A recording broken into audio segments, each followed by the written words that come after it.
Hello friends, welcome to the new episode of my channel. আমি অরিত্র। এখন এই ভিডিওর মধ্যে আমরা কথা বলেছি দে দে প্যার দে 2 নিয়ে।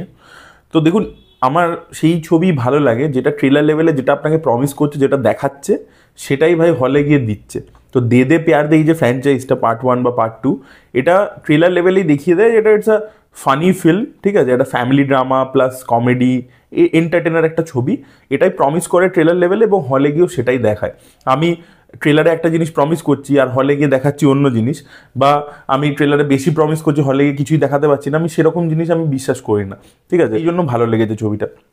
ছবিটার মধ্যে কিছু প্রবলেম আছে, ডেফিনেটলি আছে।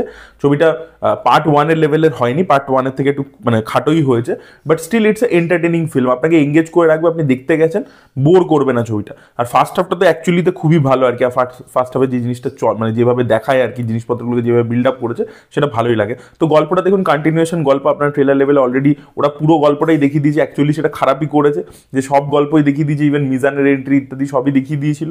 তো এবারে বেসিক্যালি হচ্ছে যে রাকুল প্রীতের যে পেরেন্টস আছে ওদেরকে আর কি, আশিসকে আর কি কনভিন্স করতে হবে। রাকুল প্রীতের যারা পেরেন্টস তারা প্রচণ্ড নিজেদেরকে প্রোগ্রেসিভ দেখায়, মাধবন আর গৌতমী। এবার তারা কি একটা লোককে এরকম অ্যাকসেপ্ট করে নিতে পারবে যে ওদেরই এজের আর কি, এবং ওর মেয়ের সাথে আর কি বিয়ে করতে চাইছে।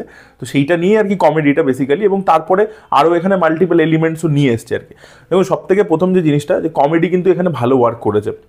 এখানে প্রচুর মেটা লেভেলের আর কি কমেডি রয়েছে, যেটা আমি পার্সোনালি পছন্দ করি, এবং সেটা এখানে প্রচণ্ড বেশিভাবে রয়েছে এবং সেটা ওয়ার্ক করেছে। সেটা জাভেদ জাফরি মিশন জাফরির মধ্যে যে কমেডি হোক, বা অজয় দেবগানের বিভিন্ন ছবি নিয়ে, আর মাধবন অজয় দেবগান যেহেতু রয়েছে তাই জন্য বশীকরণ নিয়ে একটা জোক রয়েছে, তো সেই জিনিসপত্রগুলো, বা এমনি এই যে মেটা কমেডির বাইরেও যে কমেডি, মানে ধরে নিন এই যে গৌতমী আর মাধবনের যে পেয়ারটা দেখিয়েছে, রাজ্জি বলে বলে ডাকে, তো ওই যে জিনিসটাকে দিয়ে যে কমেডিটা ক্রিয়েট করেছে সেগুলো কিন্তু বেশ ভালো লাগে আর কি। এবং ফার্স্ট হাফটা কিন্তু খুবই এঙ্গেজিং, তো সেইটা কমেডি ভালো ওয়ার্ক করে।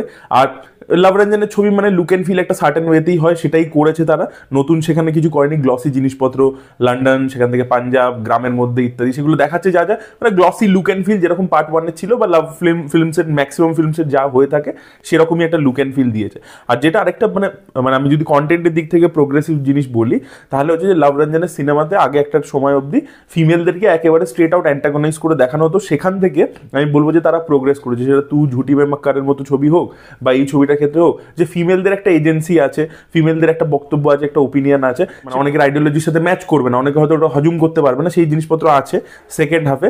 এবং সেটাকে যে দেখিয়েছে খুব ম্যাচিউরলি যে ডিল করেছে তা বলবো না, বাট অ্যাটলিস্ট সেখানে একটা রয়েছে আর কি। তার সাথে তার মায়ের যে সিন ইত্যাদি, রাকুল পারফরমেন্সও ভালো দিয়েছে। আর পারফরমেন্স ওয়াইজ যদি বলি, মিজান জাফরি কিন্তু এই ছবিতে নোটিসেবল একটা পারফরমেন্স মানে করতে পেরেছে, সে ভালো কাজ করেছে, জাভেদ জাফরি ভালো কাজ করেছে, মাধবন খুব ভালো কাজ করেছে, গৌতমী খুব ভালো কাজ করেছে, এদের পারফরমেন্স খুব ভালো। রাকুল প্রীত আমি বলবো পার্ট 1-এর থেকে পার্ট 2-তে অ্যাকচুয়ালি বেটারে পেয়েছে। আমি চাইছিলাম যে তাবুর যদি একটা ক্যামিও থাকতো তাহলে জিনিসটা আরও জমজমাটি হতো, বাট হয়তো পার্ট 3 যদি হয় সেখানে আর কি মানে অজয় দেবগানের যে ফ্যামিলি আছে তারাও আসবে, বিকজ ওই ফ্যামিলিটাও দারুণ ইন্টারেস্টিং ছিল, তো ওটাকে হয়তো ওরা নিয়ে আসবে। আর অজয় দেবগানের কথা যদি বলি, তা অজয় দেবগান না এখানে অ্যাকচুয়ালি ব্যাক সিট নিয়েছে। এখানে অন্য অ্যাক্টার্সদের অনেক অনেক স্পেস দেওয়া হয়েছে, এবং অজয় দেবগান এটা কেরিয়ারে আজকে নয় যে বয়স হয়ে গেছে বলে বাকিদেরকে মানে এগিয়ে দিচ্ছে, নিজে পিছিয়ে থাকছে, প্যাসিভ রোল করছে, সেরকম নয়। আপনারা যদি গোলমাল ফ্র্যাঞ্চাইজও দেখেন, সেখানেও কিন্তু অন্য অ্যাক্টার্সরা যাতে শাইন করতে পারে সেটা কিন্তু অজয় দেবগান এনশোর করেছে। তো অজয় দেবগান চিরকালই সিকিওর একজন অ্যাক্টার, সেটা তার কাজের মধ্যে আমরা রিফ্লেকশন দেখেছি।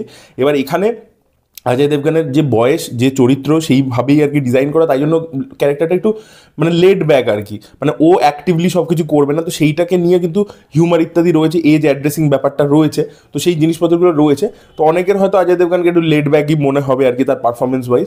আমার সেটা খুব একটা এই ছবিটার ক্ষেত্রে পার্টিকুলারলি, যেহেতু he is playing his age, তো তাই জন্য সেটা আমার কিন্তু খুব একটা প্রবলেম্যাটিক মনে হয়নি আর কি এই ছবিটার মধ্যে আর কি।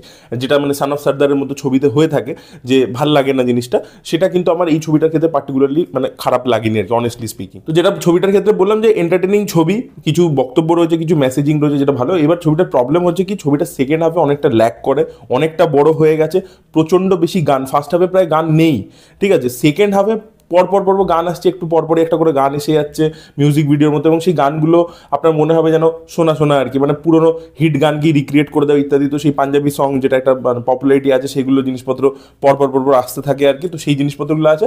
আর ওই যে একটা ড্রামা জোনের মধ্যে যেতে গিয়ে যে জিনিসপত্রগুলো, যেটা আমি বললাম যে একটা মানে ভালো দিক হচ্ছে কি যে ফিমেলদের একটা ভয়েস রেখেছে, একটা জিনিস দেখাতে গেছে প্রোগ্রেসিভ মাইন্ডসেট, বাট সেটা যে সবাই বাই করবে এবং খুব কনভিনসিংলি যে দেখিয়েছে সেটা নয় আর কি। তো সেগুলো নিয়ে ওই জায়গাটা ছবিটা আর কি একটু ডাল হয়ে যায়, ওই জায়গাটা একটু ল্যাক করে বেসিক্যালি। ছবিটা রান টাইমটা এতটা না হয়, আরো একটু টাইট যদি ছবিটা হতো তাহলে আমার মনে হয় আরো বেটার হতো আর কি। যেহেতু ইজি ব্রিজি একটা ছবি যেটা ওরা ট্রেলার লেভেলে প্রমিস করেছিল, তো সেটাই যদি হতো, মানে টান টান ছবিটা হতো, তাহলে আমার মনে হয় অনেক বেটার হতো আর কি। সেটাই বলা ছিল, বাট স্টিল আপনারা ছবিটা একবার দেখে কিন্তু এন্টারটেনিং ছবি দেখলেন, একবার পয়সা উসুল হবে, খারাপ লাগবে না, ছবিটা এন্টারটেন করতে পারে ডেফিনেটলি। পার্ট ওয়ানের কমেডি বা এঙ্গেজমেন্ট আরও বেশি ভালো ছিল, এবং ওখানে তাবু কিন্তু দারুণ একটা ভাবে প্লে করেছিল এই ক্যারেক্টারটা। তো সেই লেভেলটা ম্যাচ করতে পারিনি definitely part two, but part টুটা খারাপ ছবি হয়নি আর কি। তো ঠিকঠাক ছবি হয়েছে। আপনারা যদি দেখেছেন আপনাদের কি ওপিনিয়ন অবশ্যই কমেন্টে লিখে জানাবেন। এই ভিডিওটা ভালো লেগে থাকলে লাইক করুন, শেয়ার করুন, চ্যানেলটিকে সাবস্ক্রাইব করতে ভুলবেন না। বাই।